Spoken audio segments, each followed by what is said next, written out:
Okay, so yeah, just a quick update on that one. Yes, you are a singer, you are a Yes, songwriter, sir. all round creative. Yes, sir. Yes. So I think the first question is, what is on your playlist? My ooh. Oh, okay. Right now I'm listening to Moments in Time by Ntokozo, the whole album, like it's on loop. And then there's a song by Joyous that was done with some guy called Lungelo Hlongwane. I forget the name of the song. They did it in the, I think it was a tour or something. And then there's, oh my goodness. What else? Oh, Miranda Curtis, Open Heaven. Okay. Yeah. Yeah, beautiful. Just give us a brief background on who Doba is. Okay. I'll try to keep it brief because it's pretty long. Yes, just the summarized version. Okay. Yeah.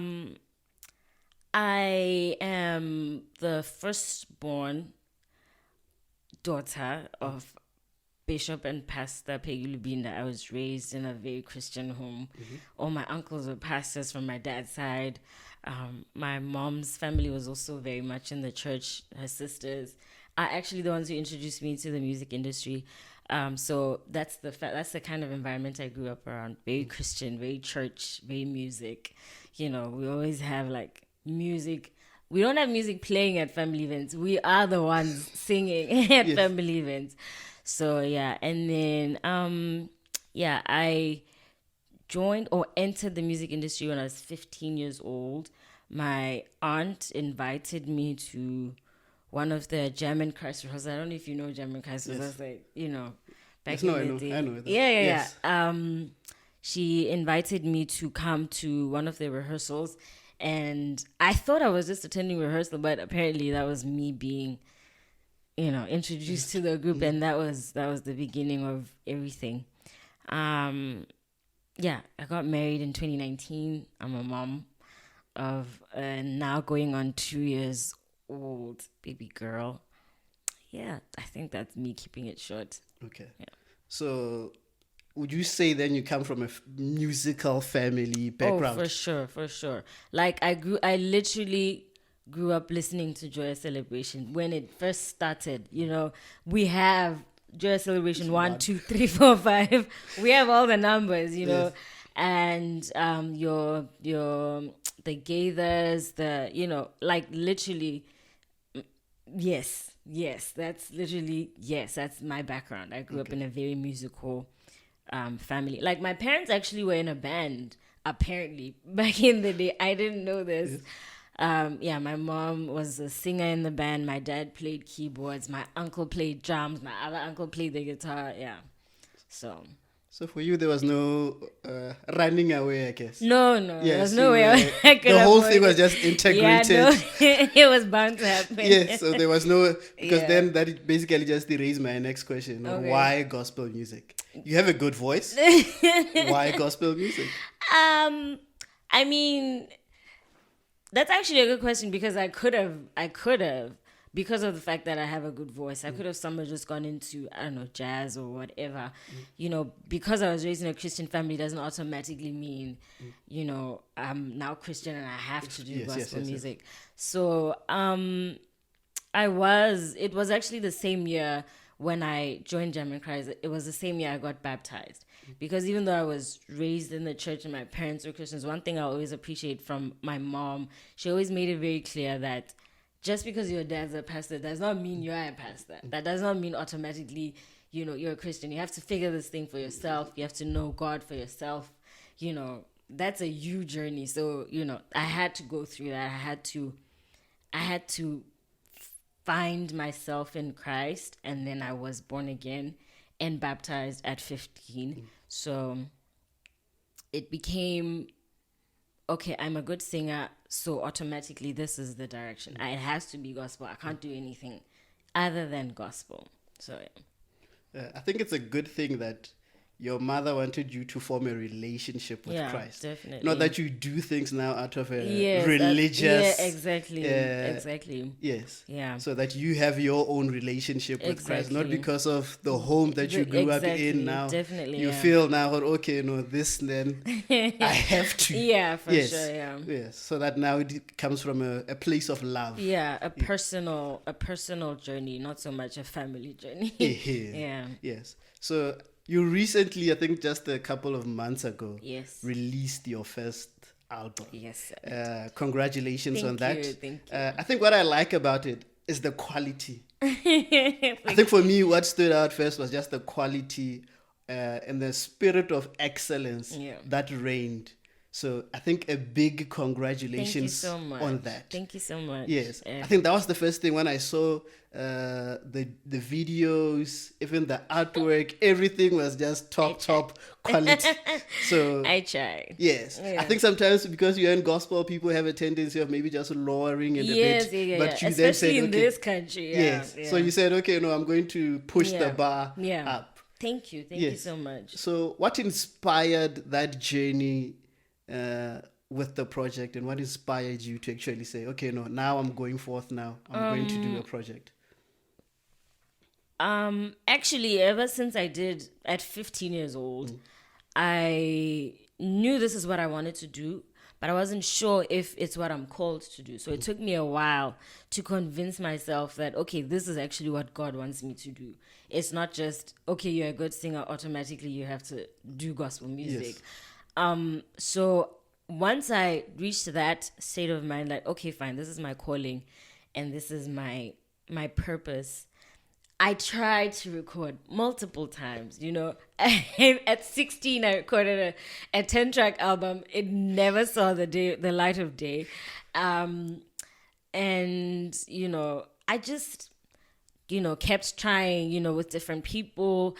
But now I look back and I really appreciate the fact that it didn't work. At the time, it was very frustrating. And people would always ask me, because I've been around for a while. You know, I think close to 10 years, if not over 10 years in the music, over 10 years, in the industry. And, you know, at some point people start expecting it from you, like, where's the album? Like, where's the album? So you keep saying, no, next year. But I really thank God that it didn't happen when I thought it was meant to happen, because it was not going to be anywhere near what I've produced now. You know, what I really wanted, which is the quality that we have produced now.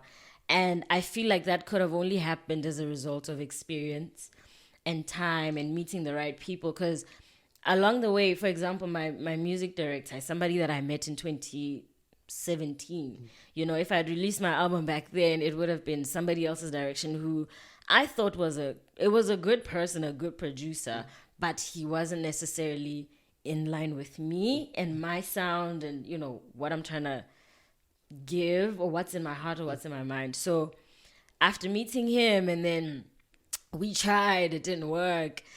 And then finally I was like, you know what, God, you do your thing. At this point, clearly you have a plan, so, you know, I'll flow with you. And then I got married, and then my husband was like, hey, I know that this is your ministry. This is what you're called for. And I don't like you being like stagnant, like you're not doing anything. Will you allow me? Can I try? He's like, can I try? Will you allow me to like attempt to do something? I was like, go ahead. Nothing's happening right now. You know, I'm waiting on the Lord. So go ahead, flow. And he became my manager. And then we started working on my project, I think from 2019 is the year I got married. 2021, we were like, okay, no, beginning of the year, okay, we're working. What do you have? And don't be afraid to be like extra. Don't limit yourself to, okay, what do you think we have resources wise in our country? Just be like, what do you want in your mind? What do you envision? I was like, okay, fine. We wrote it down, the vision. The songs were already there, because I'd been writing songs like forever. You know, I have gang songs. As a singer, you're always, you know, scribbling something. So I had songs. And I'm sorry, I'm very long-winded. So we were just, he was like, okay, what's the vision? So I wrote it down plainly, as scripture says. And we worked towards it. We prayed over it. We partnered with my music director, and we picked a team. We prayed over, choosing the team. We can't just choose hella. Like, we prayed over that. The people that we ended up working with, they were excellent. They were perfect for what we were trying to achieve. The sound as well, like sound-wise. And we had a few options for production companies, like for the videography, the production, like the stage, the lighting, everything. And we ended up going with Braveheart, and it just worked out perfectly. So I guess the answer to the question finally is the fact that we didn't really go at it from a mind of what do you want based on what you think is available. It was just a matter of what do you want. Don't be afraid to, be extreme. What you think is extreme with your mind, creativeness side, like vision, like light, stage, screens, whatever, all that, So yeah, I was just fearless in that regard. And I thank God for the people that, were around me at the time who allowed me to be like, no, just be, flow, like, be as extra as you want, and we will see where we fall short. At least we will, have reached for the stars. I've heard this, I don't even know if I'm saying it right. Reach for the stars, and if you fail, at least you fall among the clouds or something like that. So yeah. And you call the album Testimony. Yes. Why Testimony? Because it's a testimony. My husband was just asking me on our way. He's like, why did you... like, why? I was like, because in itself is a testimony. Like I said, I'd waited so long to finally do this thing that I know is my calling, and I know is my purpose. So to finally be like, finally here we are. It was a way of saying, God is faithful. Like in as much as he doesn't necessarily always work on the timeline you think he should be working on, but he will be faithful to do exactly what he said he would do. Whether it's in your timeline or not, he's faithful to do it. So yeah, it was a testimony in itself. It's a testimony, the fact that we managed to even do that, And the fact that you even did it during such a tricky the COVID season. Exactly. Yes. Yeah. Exactly. And you came out with testimony in that season. Yeah, it is that's a testimony on top of testimony, Yeah. And I think also your story also is important in the fact that it reveals the importance of waiting on God's time. Definitely. Because you had a timeline for yourself. For sure. People around you also had a timeline, yes, for yourself, but God had appointed a time in the season. Yeah, for and sure. then even your husband came in at the right time. Right, yeah. Exactly. So if there was ever any doubt that he might not be, then he came and confirmed everything. Look at God. Yeah. Yes. I think what I've been going through now is how do we then, or rather, starting with you guys, the artists, how do we grow this gospel industry? Starting with you guys, the artists, and then us, the consumers. How do we join in together and build our gospel industry in Botswana? Excuse me. Something that I actually noted this year, and this is from the audience side of things. I've done a couple of events. And it's like, I've done a couple of events where the headliners are Botswana, and then I've attended a couple of events as well where the headliners are South Africans. And you can feel the difference in the expectation from the audience side. You can tell that they're here, but they're not really expecting much. Yes. In the way they connect with you as a minister, even if I'm not the one ministering, like from an audience side, people will be there looking at you. You're giving your all, and they're expecting the bare minimum. Yes. Do you understand? And then when the South African comes, even before they start, I mean, obviously they have built a name and a repertoire for themselves. You know what to expect, like a quality. But you can tell that they're expecting, and the anticipation is very high. So even if that person flops, you can't flop enough to disappoint them. Do you understand? Because their minds are already like, you've already delivered before you even started. So from the consumer side, I would say maybe let's not stop expecting our local artists to be as bad as we are expecting them to be. I don't know if that makes sense. Yeah. Like, it's like they come prepared to be disappointed. Yeah. Do you understand? And even when you give your all and you've done, and I know about this person, it's like they're like, yeah, no, it's not bad, bad, you know, so so it should be as what's the word? Have faith in us. Have a little faith in us, ne? Yeah. We won't flop. Shame. And then on the musician side, let's stop limiting ourselves, because we're always thinking, no, Botswana, this is the standard, and this is where I have to. This is it. This is where I have to. Like always, as an individual, you have a standard, a personal. For example, if I had done my project based on the standard that's there locally, and it would have been considered good on a local standard, but I wouldn't have been true to myself because I have that production in my mind. And I know for a fact, I mean, we see so many artists, we see projects from South Africa, from America. We know, our minds are open. We are aware that these things are possible. We just limit ourselves in what we think is possible for us. So if we can just open our minds and be like, hey, this is, if this person can, the same technology that's in America is available to me now. Do you understand? I just need to find a way to express that level, that quality that's in me. And yeah, I mean, honestly, we have people like, I mean, it's like I'm marketing Braveheart, but I'm not. I honestly feel like these people are really, I mean, if they can bring joy us and they deliver amazing quality, Ile Braveheart, why not approach, I'm not saying just him, I'm sure there's a lot of people who bring different artists from outside, and then you can be like, I like the standard of the production that you're bringing from outside. I want this for myself. This is the standard I'm trying to, and then work with that. And another problem that I've noted, I don't know if this is a question you asked, but I'm addressing it. Another problem that I've noted in our ministers or artists locally is that, excuse me, we have this thing of, I'm going to do it by myself. I'm gonna do it by myself. I don't need anybody's help. I got this. And then when it flops, it's like, yo, Botswana don't support. No. Ask for help. If you've seen someone doing this, if I've seen Banbani has done a production and it was amazing, I should not be scared to be like, hey, Doba, I loved your work. How did you do this? How did you work on the budget? How did you work on picking a team? What?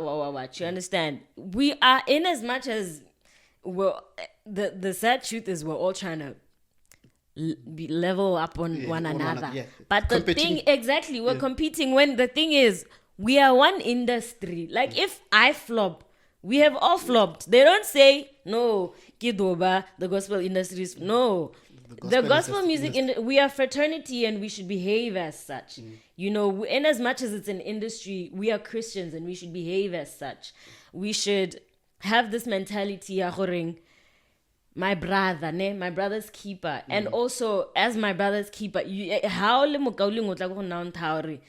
trying to do this. I will not say, hey, no. I'll obviously help you because I realize that we're fighting the same battle. It's all about, ministering the gospel in the end anyway. So if my gospel production is bad, it's making the whole gospel music industry look bad because people are like, I don't listen to gospel because they sing like this, So I want everybody else in the industry to produce quality because we're ministering the gospel and it should be done with excellence. God is a God of excellence. Do you understand? So, wow, I keep answering questions you don't ask me. No, that's the beautiful thing. Anyway.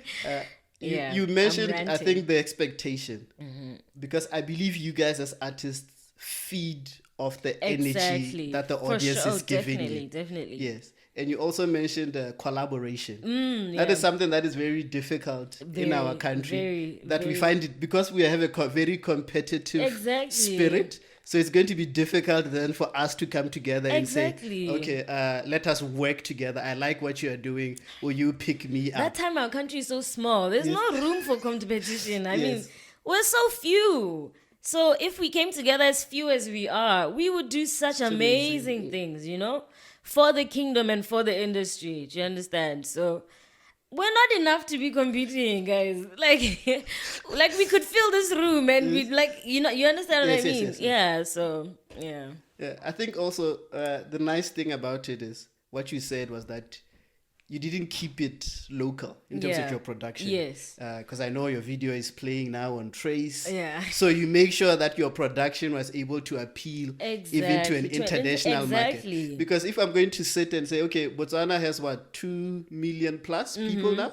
South Africa has 60. Nigeria has 200 plus million people. So we shouldn't limit ourselves just because of the borders around us. And one thing that I've also realized is, when we say support local, it means I'm supporting local, but it's not really that good. Exactly. It's not really that good.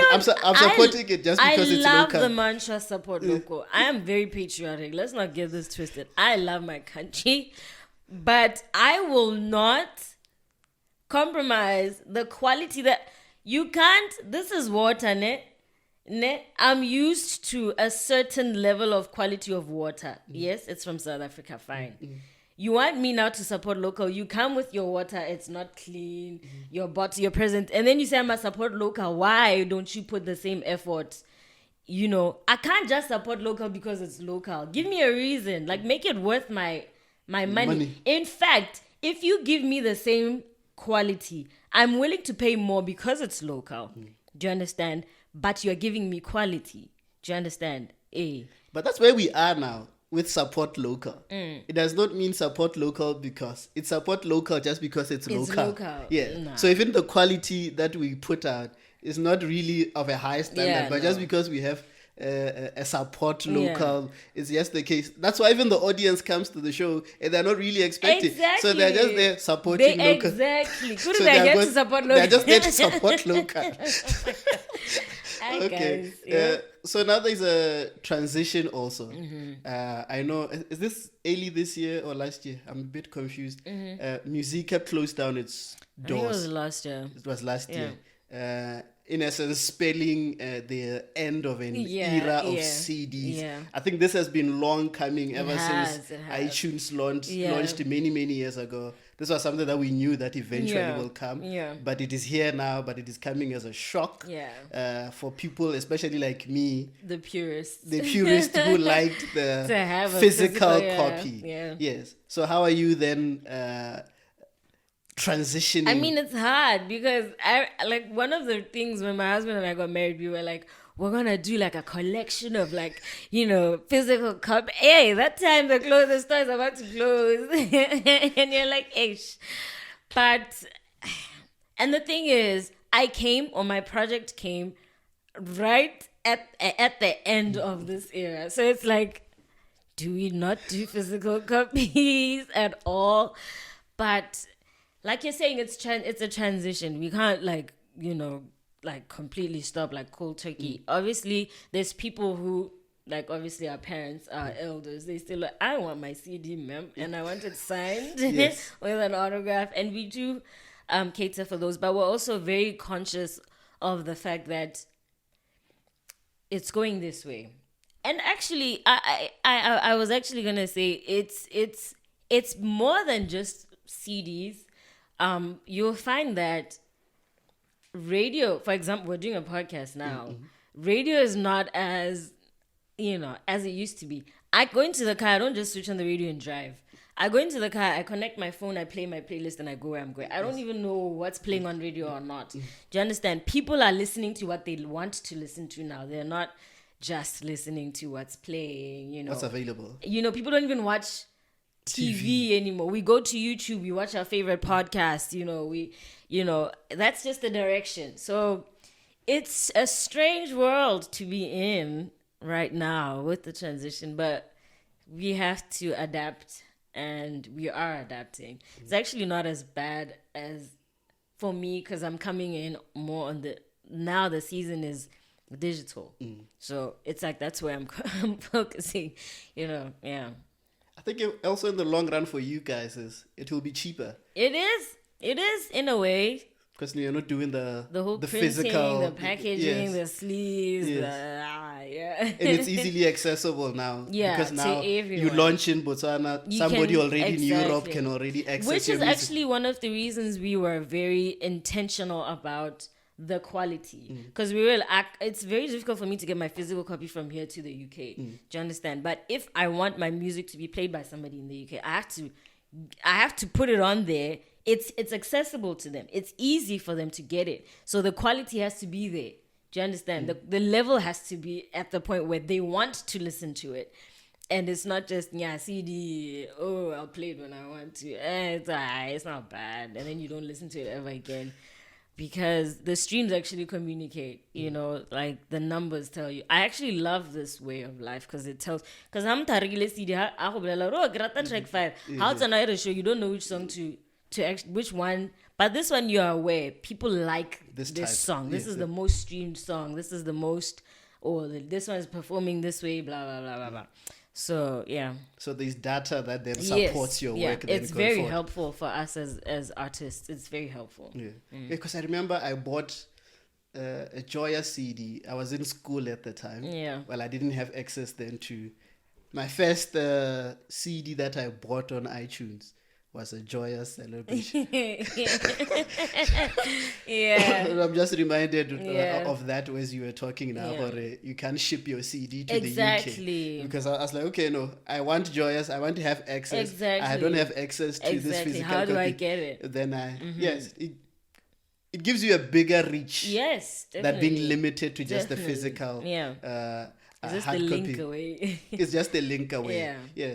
So I think that is a season that we are navigating. I was watching the news yesterday. They were talking that was it $2 billion has been spent on people actually buying up land on the metaverse. Really? Oh wow, that's a lot. So 2 billion. Exactly, it says a lot about the direction, the transition of things for sure. That we are going in now. Yeah. So you spoke about performing with or being part of Gemini. I know you're also part of German Christ. German Christ. Yes. Yeah, we must praise also. And now you're doing a whole lot of things. You've worked with a whole lot of other artists. Tepolo and the late the Queen of Gospel also. Doba today. Who would you like to do a collaboration with? In locally or international? Or which is your dream collaboration? Oh my God. Okay. My dream? Your dream collaboration. If we could call them today. I've had dreams about this. I've literally dreamt this. Okay? I would love nothing more than to share a stage with Ntokozo Mbambo. And I don't mean where I'm singing and then I get off and then she comes on. No. Yeah, sure. I mean singing together. Hey, Jesus can fetch me. What's that then? But like, since I was a kid, I've looked up to that woman. I love her so much. Mahalia Buchanan as well. Oh man. On an international level, I'm vibing a lot now with Tasha Cobbs. Okay. Her latest album, Royalty. I actually watched the whole thing from beginning to end non-stop, and I was really like, oh wow, because I haven't done that in a while. Yeah. But yeah, I love Kira Sheard as well, but Tasha Cobbs Leonard right now. Yeah. Will be the dream. And then locally, I can't think of anyone I haven't worked with. I've worked with Tepo. I've worked with Apostle Joel. I've worked with Vosim Tokufa. I've even worked with Lizibo, and he doesn't even do gospel. So I think I've been around. Yes. Yeah. Yeah. And your best performance to date? Oh my goodness. That dream performance. Other than my album? Other than my recording? Other than your recording. Live or like a live. production? Okay.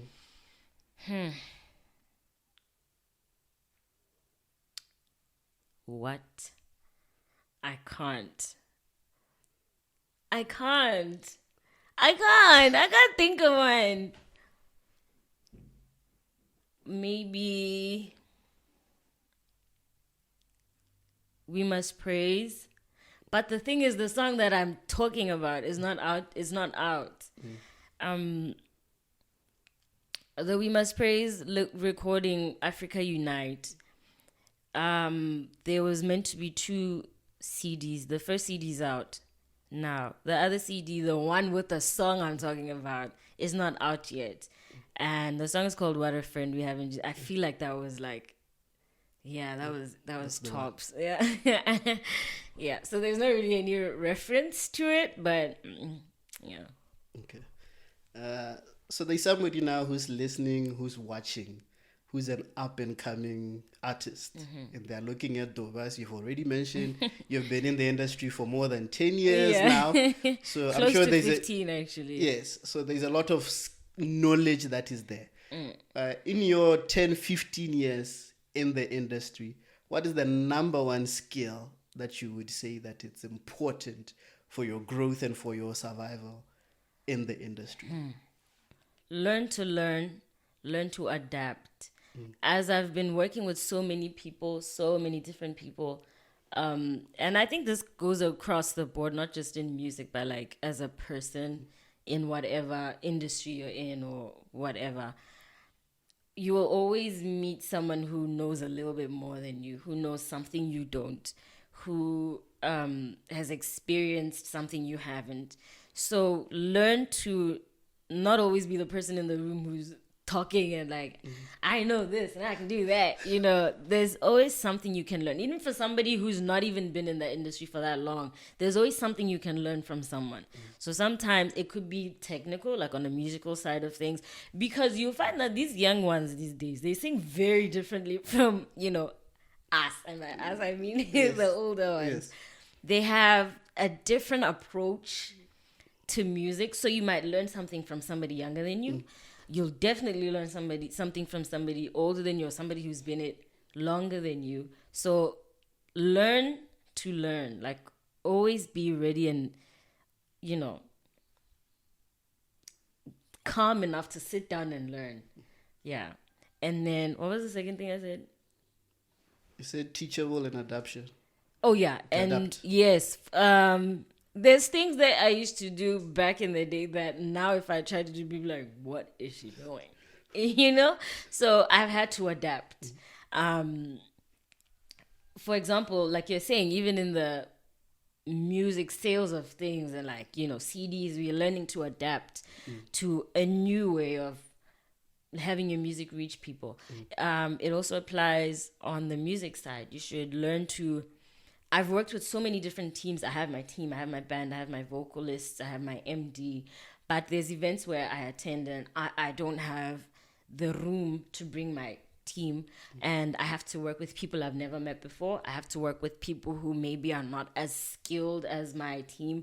I shouldn't then come and be like, oh my God, you are horrible. What are you doing? Stop. You know, I should learn to also make them feel like it's okay. You don't have to be that person. Just do you and we'll make this work. Learn to adapt to wherever you are, wherever you're ministering. Because in the end, the point is, let's get this gospel out there. Let people hear Jesus in what we're doing. Do you understand? And as much as we're trying to do it excellently and do it well, we should always remember that the point is the gospel. So let's not get caught up in, oh my God, you know? Yeah. How important is it for a gospel artist to have a relationship with God? Oh, please. It's what? It's the most important. It's the most important thing. I think this is actually something my pastor said to us recently in the praise and worship, because I serve at church as well. As a minister, when you're ministering to people, somebody once gave this analogy and I absolutely loved it. You're like a faucet or tumbo, and God is the water. He's, the living water in this case. And he's now, his objective is to relay his water, or relay himself to his people, to water his people. And you are the faucet. Now, if your faucet is dirty, the source doesn't really matter anymore, because in the end, the people will receive dirty water.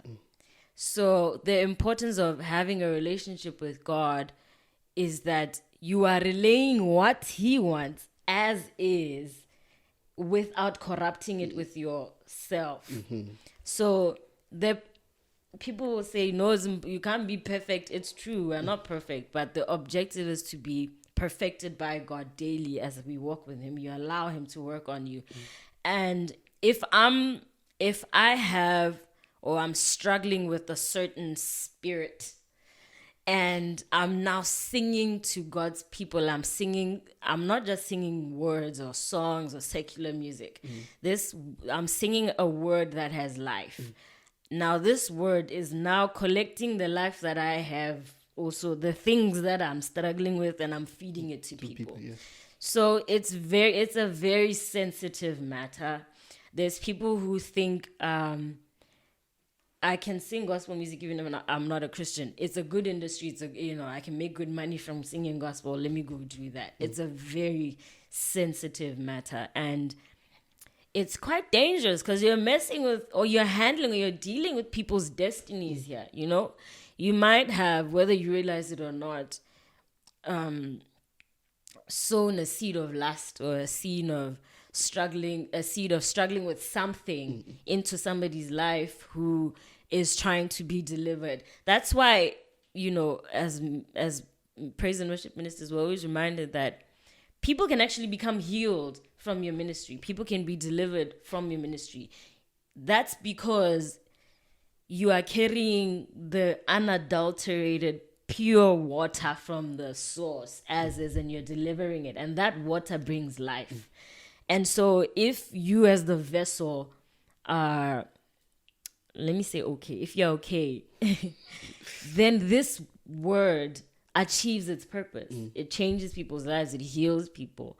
So it's very, very, it's mandatory to have a relationship with God, to have a good working relationship with God. Because you can have a bad relationship, a toxic relationship where you only go to God when you want something. Yes. So yeah, it's fundamental. Yeah. I think I like it because you said this is ministry. Yeah. So it's not just a job. Yes. At the heart of it is ministry. And I think you are the perfect person to understand it. Yeah. Looking at where the family that you grew up around. So you have a better understanding of what ministry really looks like. And the effect it has. Yes. Yeah. So what should we expect from you in the future? What's coming? What is coming? What's coming? Well, for now, we're just going to work on promoting this project because I feel like in as much as it's good and, the reception is good, it could do better. Like, it could reach more people. Yes. So the objective right now in the immediate future is to get it out there as much as possible. But I will definitely be working on another project soon, probably 2023, right? Oh, no, not 2023, 2024. Sorry. Next year, I'm just going to work on pushing this project. Okay. And I'm probably going to do a few studio songs, singles, just to stay working and to stay in people's spaces. Because it's one of the downs of being in this industry is that if you stay way too long, people forget you. And then when you come back, you have to start from scratch and build again. Exactly. Like, who's this now? So you have to start from the ground up again, and all the work you've done is like redundant. But yeah, I'm definitely gonna be doing some singles, dropping a few singles next year, but doing as much tours as much as possible, as many events as I can. I'm just gonna keep on keeping on. Okay. I think we'll leave all of your contact details on the description box. I think we'll also put them up on our wherever you find this audio. We'll link them up. Okay. And then your last word. My last word. Or your last blessing. Oh, I'm gonna end with this. One of my songs from my album, actually the first song we released from my album is called Passport. Now, we're living in the last days, and it's very evident in the way, the world is working right now. It's so obvious that, he literally is just around the corner. So I just want to encourage people, Christian and non, that, it's best to get right with God now, not necessarily just for the fact that he's coming and we're trying to make it to him, and but because it will make your life fuller. It will satisfy you to have a proper, good, working, functional relationship with God and with Christ. So that's just my, is retort the word? That's my encouragement. Okay.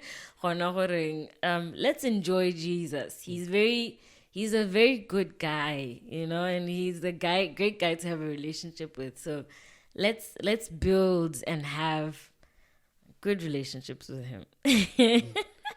Yeah. It just reminded me of John Bevere says, don't go to Jesus because you want a better life. Yeah. But go to Jesus because he is life. Yes. So thank you for hanging out with us. Thank you so much. We really appreciate you. Thank you. Yeah. All right, guys. Bye. That